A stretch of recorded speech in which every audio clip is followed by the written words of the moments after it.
A settlement has been reached in a suit filed after a visiting nurse was murdered on the job in Willimantic. The state and others have agreed to pay the family of Joyce Grayson following her death in October of 23. News 8 investigative reporter Jeff Dedarian has more. This is the house on Chapman Street, this yellow house right here. That's where the murder occurred. If you look at that white door, that's where Joyce Grayson's body was found. Now, the family says even though the civil suits have been settled, their pain, nothing erases it from this visiting nurse nightmare. She was truly like an angel walking on earth. She just cared about everybody. One of Joyce Grayson's 6 kids speaking from her heart about the mom she has lost forever. She loved her job. She loved her job. She loved being a nurse. She loved helping people.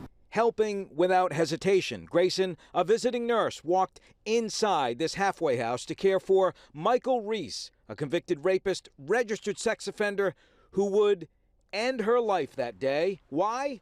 We still do not know. Civil suits settled now. The state of Connecticut among them, paying up $2.25 million to the family.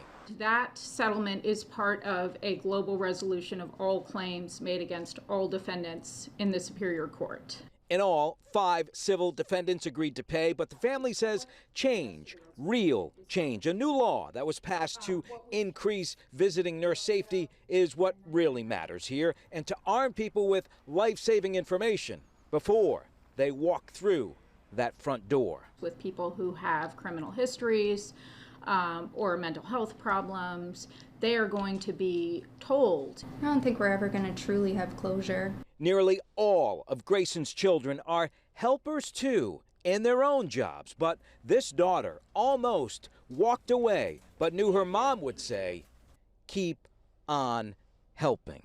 Yeah, my job, I go into individuals' homes. So after this happened, I took some time off of work because I didn't know if I was going to be able to step foot in another stranger's home ever again. Reese ended up changing his plea to guilty, given a sentence of 50 years. No chance of parole, ever. We asked the state for comment. They declined our request. In Willimantic, Jeff Dedarian, News 8.